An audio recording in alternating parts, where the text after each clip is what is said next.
आज हम पढ़ेंगे जंतुओं में जनन के बारे में। आपने पाचन, परिसंचरण एवं श्वसन प्रक्रम के बारे में पिछली कक्षा में पढ़ा था। क्या आपको इनके विषय में याद है? ये प्रक्रम प्रत्येक जीव की उत्तरजीविता के लिए आवश्यक है।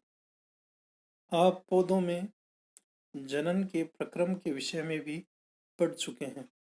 जनन जाति या स्पीशीज की निरंतरता बनाने के लिए आवश्यक है। कल्पना कीजिए कि यदि जीव प्रजनन नहीं करते तो क्या होता। आप इस बात को मानेंगे कि जीवों में जनन का विशेष महत्व है, क्योंकि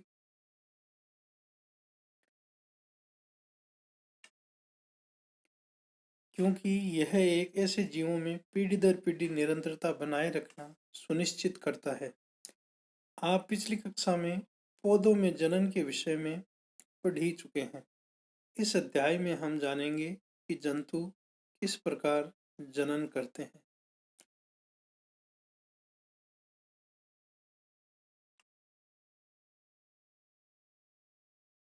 9.1 जनन की विधियां। क्या आपने विभिन्न जंतुओं के बच्चों को देखा है?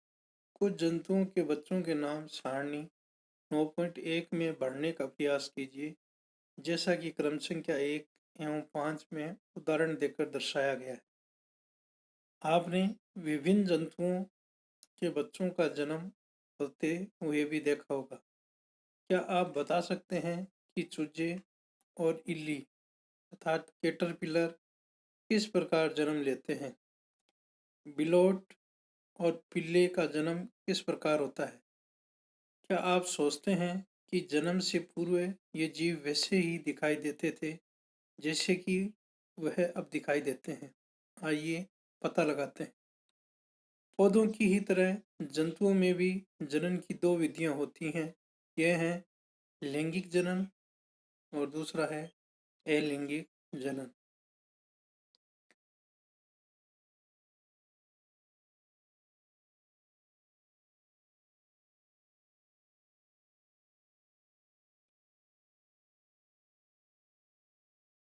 सारणी 9.1 यहाँ पर क्रम संख्या दी गई है। यहाँ जंतु का नाम, यहाँ बच्चे या संतति का नाम।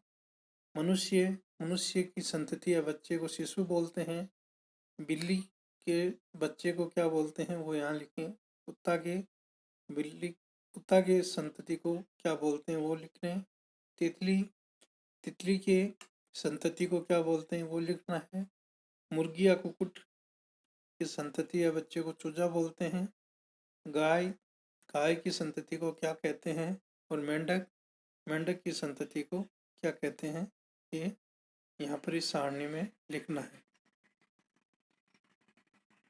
अब हम पढ़ेंगे लैंगिक जनन के बारे में। 9.2 लैंगिक जनन। कक्षा 7 में आपने पौधों में जनन के विषय में पढ़ा था।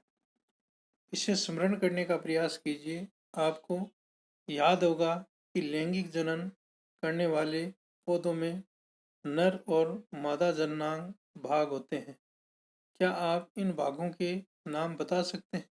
जंतुओं में भी नर एवं मादा में विभिन्न जनन भाग अथवा अंग होते हैं। पौधों की ही तरह जंतु भी नर एवं मादा युग्मक बनाते हैं, जो संलीत होकर युग्मनज बनाते हैं। यह युग्मनज विकसित होकर एक नया जीव बनाता है। इस प्रकार का जनन, जिसमें नर तथा मादा युग्मक का संलयन होता है, लैंगिक जनन कहलाता है। आइए हम मनुष्य में जनन भागों का पता लगाएं तथा जनन प्रक्रम का अध्ययन करें।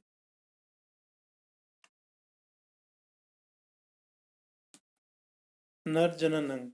नर जनन अंगों में एक जोड़ा वृषण, दो शुक्राणु नलिका तथा एक शिशन या लिंग होते हैं। चित्र 9.1 वृषण नर युग्मक उत्पन्न करते हैं, जिन्हें शुक्राणु कहते हैं। वृषण लाखों शुक्राणु उत्पन्न करते हैं। चित्र 9.2 को देखिए।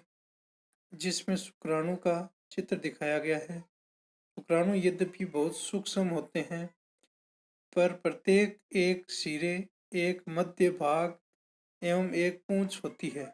क्या शुक्राणु एकल कोशिका जैसे प्रतीत होते हैं? वास्तव में हर शुक्राणु में कोशिका के सामान्य संघटक पाए जाते हैं।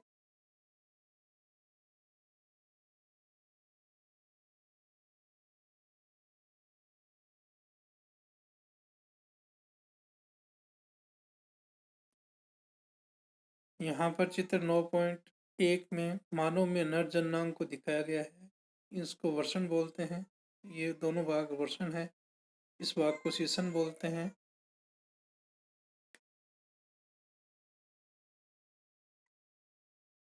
इस भाग को और इसको शुक्राणु नलिका कहते हैं।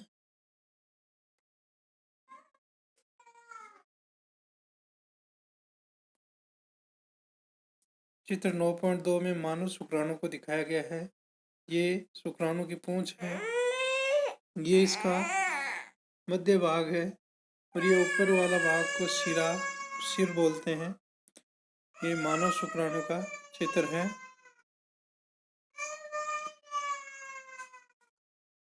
शुक्राणु में पूंछ किस काम आती है? मादा जननांग। मादा जननांगों में एक जोड़ी अंडाशय, अंडवाहिनी या डिंब वाहिनी तथा गर्भाशय होता है। चित्र 9.3 अंडाशय। यहाँ पर चित्र 9.3 में मानव में मादा जननांग को दिखाया गया है। ये दोनों अंडवाहिनी होती है। इसको गर्भाशय बोलते हैं और इसको अंडाशय कहते हैं।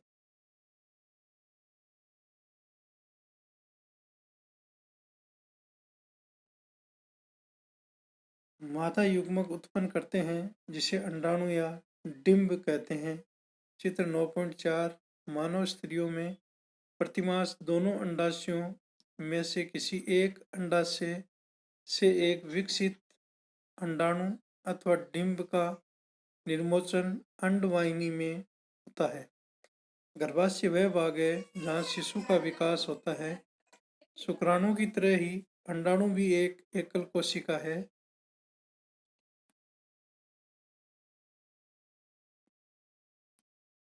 चित्र 9.4 में मानव अंडाणु को दिखाया गया है और ये इसका केंद्रक होता है, केंद्रक भाग है।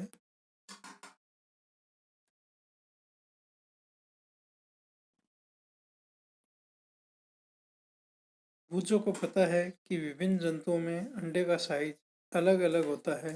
अंडाणु अति सूक्ष्म हो सकते हैं जैसे कि मनुष्य में, अथवा बहुत बड़े भी होते हैं जैसे कि मुर्गी के अंडे। शुतुरमुर्ग का अंडा सबसे विशाल होता है।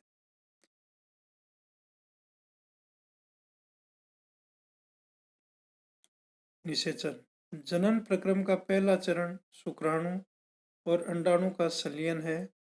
जब शुक्राणु अंडाणु के संपर्क में आते हैं तो इनमें से एक शुक्राणु अंडाणु के साथ संलित हो जाता है। शुक्राणु और अंडाणु का संलयन निषेचन कहलाता है। चित्र 9.5 में निषेचन के समय शुक्राणु और अंडाणु संलित होकर एक हो जाते हैं। निषेचन के परिणाम स्वरूप युग्मनज का निर्माण होता है, जिसे चित्र 9.6 में दिखाया गया है।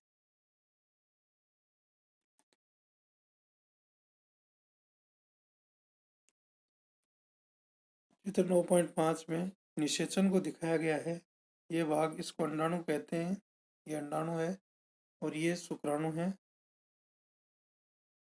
इस तरह से निषेचन को दिखाया गया है।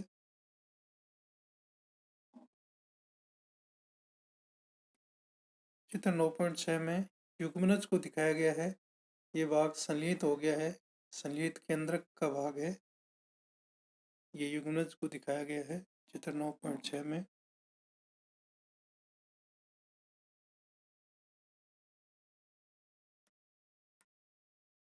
क्या आपको जानकारी थी कि एक युग्मनज एक स्पष्ट का प्रारंभ है?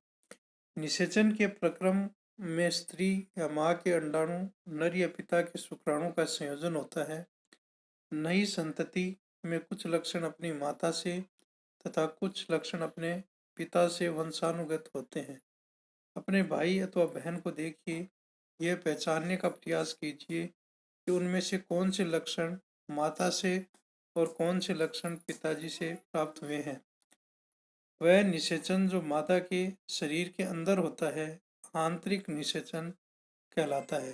जैसे मनुष्य, गाय, कुत्ता और मुर्गी इत्यादि अनेक जंतुओं में आंतरिक निषेचन होता है।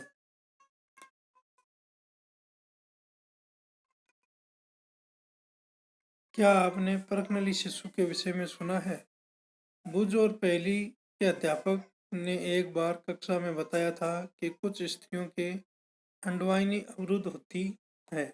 ऐसी स्त्रियां शिशु उत्पन्न करने में असमर्थ होती हैं क्योंकि निषेचन के लिए शुक्राणु मार्ग अवरुद्ध होने के कारण अंडाणु तक नहीं पहुंच पाते। ऐसी स्थिति में डॉक्टर या चिकित्सक ताजा शुक्र अंडाणु एवं शुक्राणु एकत्र करके उचित माध्यम में कुछ घंटों के लिए एक साथ रखते हैं, जिससे आईवीएफ अथवा इन विट्रो निषेचन या शरीर से बाहर कृत्रिम निषेचन हो सके।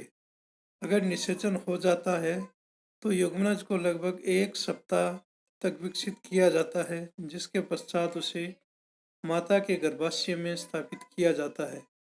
माता के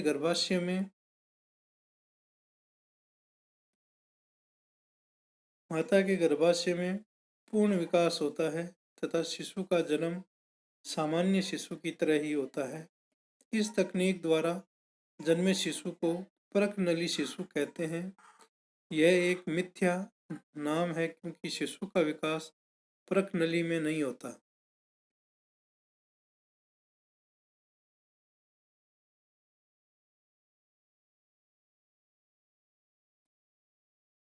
आपको यह जानकर आश्चर्य होगा कि अनेक जंतुओं में निषेचन की क्रिया मादा जंतु के शरीर के बाहर होती है। इन जंतुओं में निषेचन जल में होता है। आइए पता लगाएं कि यह किस प्रकार संपन्न होता है। क्रियाकलाप 9.1 बसंत अथवा वर्षा ऋतु के समय किसी तालाब अथवा मंद गति से बहते झरने का भ्रमण कीजिए। जल पर तैरते हुए मेंढक के अंडों को ढूंढिए। अंडों के रंग अथवा साइज को नोट कीजिए। बसंत अथवा वर्षा ऋतु में मेंढक तथा टोड पोखर, तालाब और मंद गति से बहते झरने की ओर जाते हैं। जब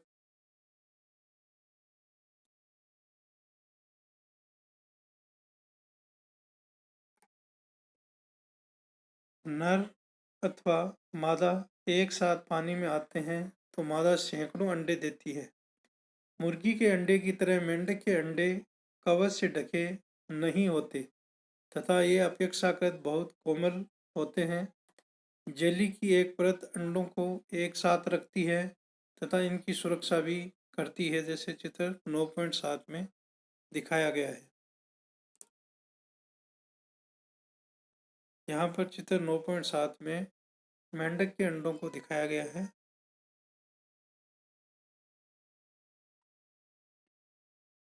मादा जैसे ही अंडे देती है, नर उस पर शुक्राणु छोड़ देता है। प्रत्येक शुक्राणु अपनी लंबी पूंछ की सहायता से जल में इधर उधर तैरते रहते हैं।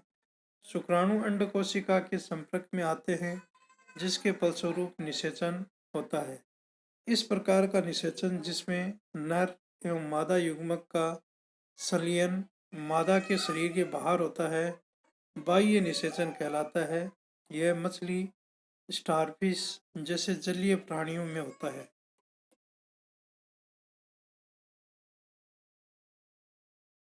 मछली और मेंढक एक साथ सैकड़ों अंडे क्यों देते हैं, जबकि मुर्गी एक समय में केवल एक ही अंडा देती है?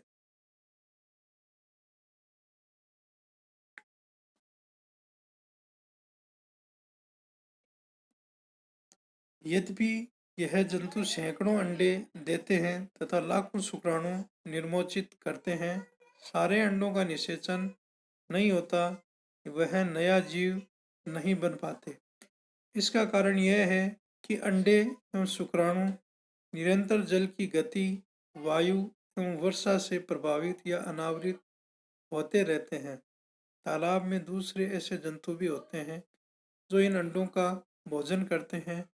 अतः अंड कोशिकाओं एवं शुक्राणुओं की बड़ी संख्या में उत्पन्न होना आवश्यक है ताकि उनमें से कुछ में निषेचन सुनिश्चित किया जा सके।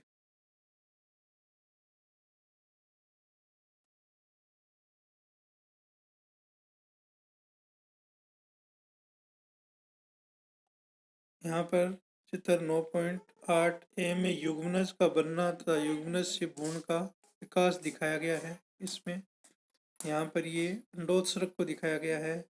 यहाँ पर ये रोपित भ्रूण है, ये अंडाशय है, इसको युग्मनज कहते हैं। और बी में कोशिका का पिंड दिखाया गया है आवर्धित होते हुए, ये बी में कोशिका का पिंड को दिखाया गया है। सी में भ्रूण एवं गर्भाशय का रोपण या आवर्धन को दिखाया गया है, इसको गर्भाशय भित्ति बोलते हैं। इसको विकसित होता भ्रूण बोलते हैं। इस तरह से ये दिखाया गया है। ऊपर इसको गर्भाशय बोलते हैं, ए, बी और सी। इस तरह से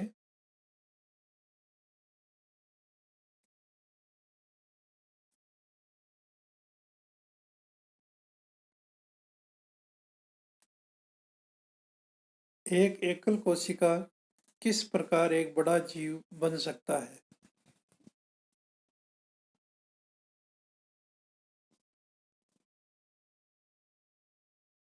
भ्रूण का परिवर्धन निषेचन के परिणाम स्वरूप युग्मनज बनता है जो विकसित होकर भ्रूण में परिवर्तित होता है। जैसे चित्र 9.8 ए, युग्मनज लगातार विभाजित होकर कोशिकाओं के गोले में बदल जाता है। जैसे चित्र 9.8 बी, तत्पश्चात कोशिकाएं समूहीकृत होने लगती हैं तथा विभिन्न ऊतकों और अंगों में परिवर्तित हो जाती हैं। इस विकसित होती हुई संरचना को भ्रूण कहते हैं। भ्रूण गर्भाशय की दीवार में रोपित होकर विकसित होता रहता है, जैसे चित्र 9.8 सी में दिखाया गया है। गर्भाशय में भ्रूण का निरंतर विकास होता रहता है। धीरे धीरे विभिन्न शारीरिक अंग जैसे कि हाथ, पैर,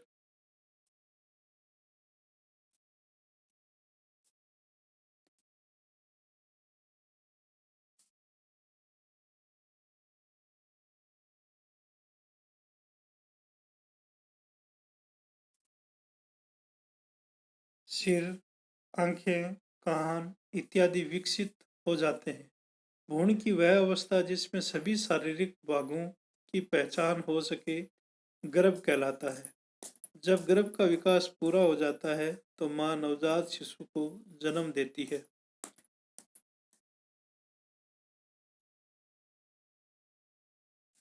यहाँ चित्र 9.9 में गर्भाशय में भ्रूण को दिखाया गया है। ये गर्भाशय है।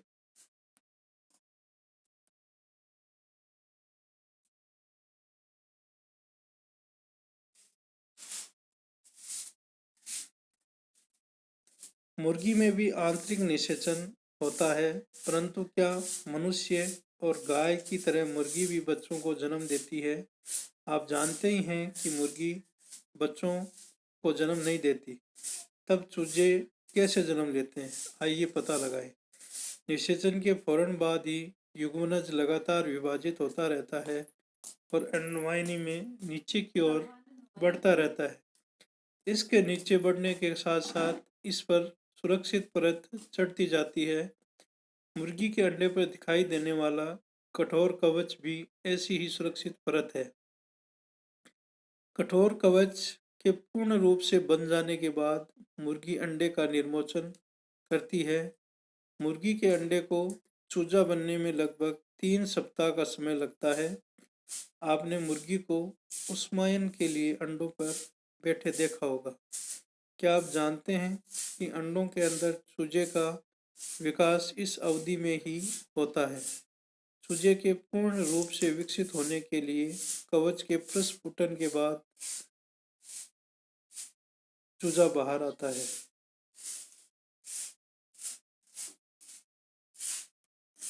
बाह्य निषेचन वाले जंतुओं में भ्रूण का विकास मादा के शरीर के बाहर ही होता है। भ्रूण अंडावरण के अंदर विकसित होता रहता है। भ्रूण का विकास पूर्ण होने पर अंड अंडोत्पत्ति होती है। आपने तालाब अथवा झरने में मेंढक के अनेक टेडपोल तैरते हुए देखे होंगे। चरायुज एवं अंड प्रजक जंतु। हमने जाना कि कुछ जंतु विकसित शिशु को जन्म देते हैं, जबकि कुछ जंतु अंडे देते हैं जो बाद में शिशु में विकसित होते हैं। वह जंतु जो सीधे ही शिशु को जन्म देते हैं जरायुज जंतु कहलाते हैं। वे जंतु जो अंडे देते हैं अंड प्रजनक जंतु कहलाते हैं। निम्न क्रियाकलाप की सहायता से आप से बात को और अच्छे प्रकार से समझ सकते हैं और जरायुज एवं अंड प्रजनक में विभेद भी कर सकेंगे।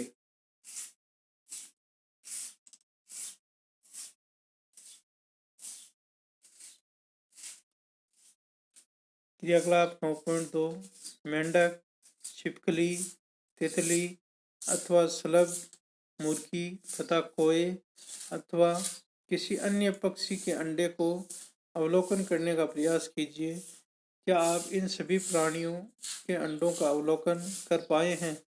जिन अंडों को आपने एकत्र किया है उनके चित्र बनाइए। कुछ जंतुओं के अंडों का अवलोकन करना सरल है क्योंकि उनकी मां शरीर के बाहर अंडे देती है, परंतु आप गाय, कुत्ता अथवा बिल्ली के अंडे एकत्र नहीं कर सकते।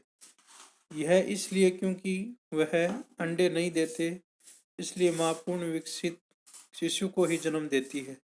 यह जरायुज जंतुओं के उदाहरण हैं। अब क्या आप जरायुज एवं अंड प्रजक जंतुओं के कुछ अन्य उदाहरण दे सकते हैं?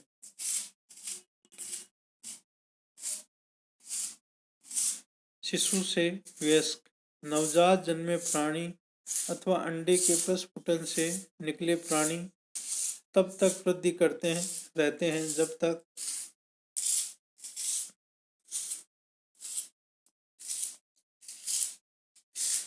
कि वे वयस्क नहीं हो जाते। कुछ जंतुओं में नवजात जंतु वयस्क से बिल्कुल अलग दिखाई पड़ सकते हैं। रेशम कीट के जीवन चक्र का स्मरण कीजिए। अंडा, अंडा से लार्वा अथवा इल्ली और इल्ली से प्यूपा और प्यूपा से वयस्क का निर्माण होता है, जिसके विषय में आप कक्षा 7 में पढ़ चुके हैं। मेंढक इस प्रकार के जंतुओं का अन्य उदाहरण है। चित्र 9.10 में इसको दिखाया गया है। मेंढक में अंडे से प्रारंभ करके वयस्क बनने की विभिन्न अवस्थाओं या चरणों का प्रेक्षण कीजिए। हम 3 स्पष्ट अवस्थाओं अथवा चरणों को देख पाते हैं। अंडा, अंडा से टेडपोल ये लार्वा अवस्था है और उसके बाद वयस्क। क्या टेडपोल वयस्क मेंढक से भिन्न दिखाई नहीं देते? क्या आप सोच सकते हैं कि किसी दिन यह टेडपोल वयस्क मेंढक बन जाएंगे? उसी प्रकार रेशम कीट की इल्ली या प्यूपा वयस्क रेशम कीट से बहुत अलग दिखाई पड़ता है। वयस्क में पाए जाने वाले लक्षण नवजात में नहीं पाए जाते। फिर टेडपोल अथवा इल्ली का बाद में क्या होता है?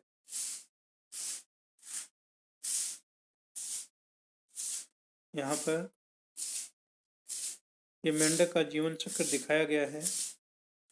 यहाँ पर ये अंडों को दिखाया गया है। ये प्रारंभिक टेडपोल अवस्था है, लार्वा अवस्था जिसको बोलते हैं। सी ये बाद का टेडपोल है, थोड़ा विकसित, और उसके बाद ये वयस्क मेंढक में रूपांतरित हो गया।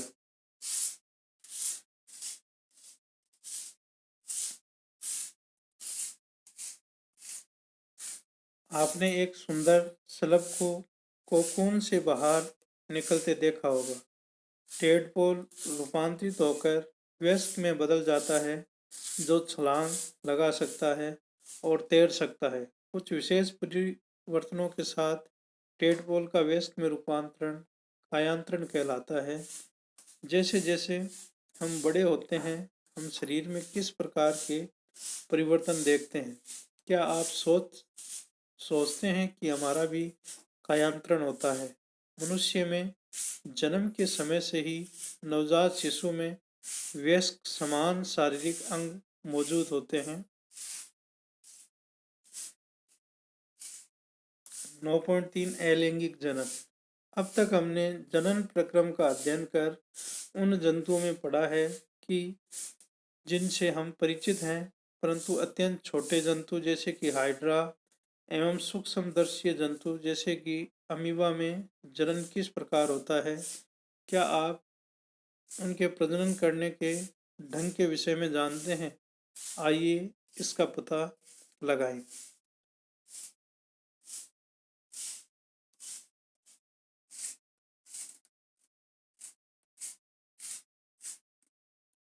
क्रियाकलाप 9.3 हाइड्रा की स्थायी स्लाइड लीजिए। आवर्धक लेंस अथवा सूक्ष्मदर्शी की सहायता से इस स्लाइड का अध्ययन कीजिए। जनक के शरीर से क्या कुछ उभरी संरचनाएं दिखाई देती हैं? इन उभरी हुई संरचनाओं की संख्या ज्ञात कीजिए। इनका साइज भी ज्ञात कीजिए। हाइड्रा का चित्र वैसा ही बनाइए जैसा आपको दिखाई देता है। इसकी तुलना आप चित्र 9.11 से कीजिए। चित्र 9.11 हाइड्रा में मुकुलन को दिखाया गया है। यह हाइड्रा में मुकुलन को दिखाया गया है इस तरह से।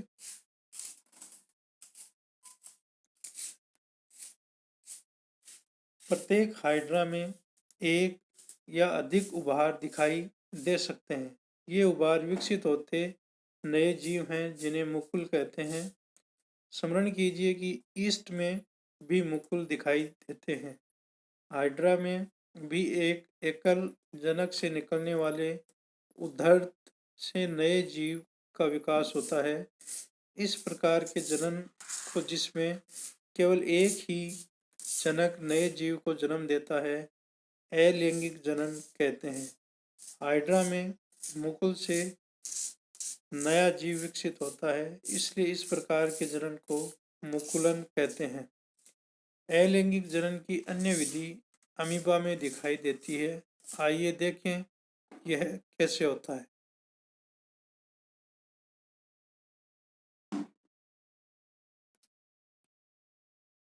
आप अमीबा की संरचना के विषय में पढ़ चुके हैं।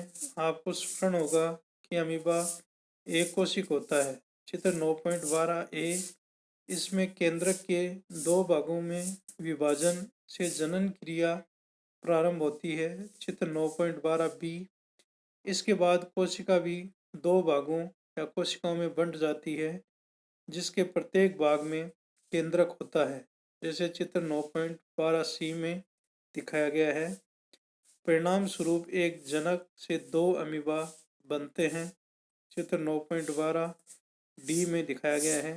इस प्रकार के अलैंगिक जनन को, जिसमें जीव विभाजित होकर दो संतति उत्पन्न करता है, द्विविखंडन कहलाता है।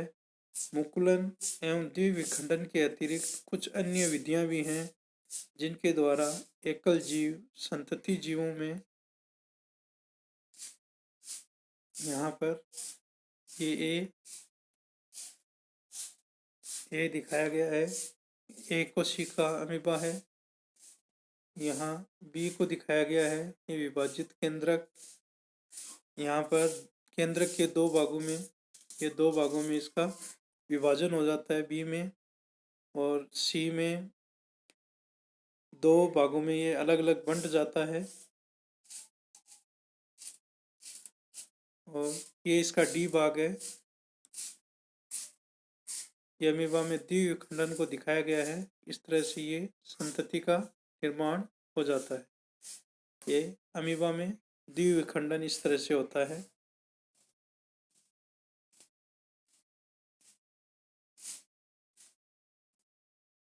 डोली की कहानी क्लोन। किसी समरूप कोशिका या किसी अन्य जीवित भाग अथवा संपूर्ण जीव को कृत्रिम रूप से उत्पन्न करने की प्रक्रिया को क्लोनिंग कहलाती है। किसी जंतु की सफलतापूर्वक क्लोनिंग सर्वप्रथम इयान विल्मट और उनके सहयोगियों ने एडिनबर्ग, स्कॉटलैंड के रोजलिन इंस्टीट्यूट में की। उन्होंने एक बेड को क्लोन किया जिसका नाम डॉली रखा गया।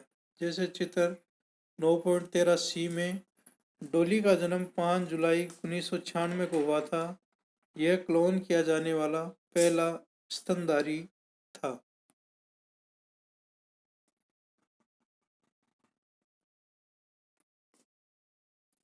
चित्र 9.13 यहाँ पर ए में फिन डोरसेट बेड को दिखाया गया है। बी में स्कॉटिश ब्लैकफेस ईव को दिखाया गया है। सी में डॉली बेड को दिखाया गया है।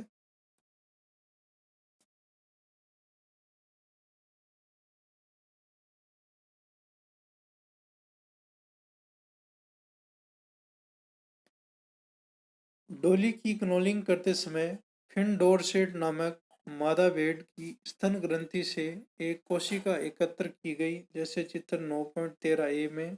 उसी समय स्कॉटिश ब्लैक फेस ईव से एक अंड कोशिका भी एकत्र की गई, जैसे चित्र 9.13 बी। अंड कोशिका से केंद्रक को हटा दिया गया। तत्पश्चात फिन डोरसेट भेड़ की स्तन ग्रंथि से ली गई कोशिका के केंद्रक को स्कॉटिश ब्लैकफेस ईव की केंद्रक विहीन अंड कोशिका में स्थापित किया गया। इस प्रकार उत्पन्न अंड कोशिका को स्कॉटिश ब्लैकफिश ईव में रोपित किया गया। अंड कोशिका का विकास एवं परिवर्धन सामान्य रूप से हुआ। अंततः डॉली का जन्म हुआ। यद्यपि स्कॉटिश ब्लैकफिश ईव ने डॉली को जन्म दिया था, परंतु डॉली फिन डोरसेट भेड़ के समरूप था जिससे केंद्रक लिया गया था। क्योंकि स्कॉटिश ब्लैकफिश ईव ने केंद्रक को अंड कोशिका से हटा दिया गया था, अतः डॉली में स्कॉटिश ब्लैकफिश ईव का कोई भी लक्षण परिलक्षित नहीं हुआ। डॉली एक फिन डोरसेट भेड़ की स्वस्थ क्लोन थी जिनसे प्राकृतिक लैंगिक जनन द्वारा अनेक संततियों को जन्म दिया। दुर्भाग्य से फेफड़ों के रोग के कारण 14 फरवरी 2003 को डॉली की मृत्यु हो गई। डॉली के बाद स्तनधारियों के क्लोन बनाने के अनेक प्रयास किए गए, परंतु बहुत तो जन्म से पहले ही मर गए तथा कुछ की जन्म के बाद ही मृत्यु हो गई। क्लोन वाले जंतुओं में अक्सर जन्म के समय अनेक विकृतियां होती हैं।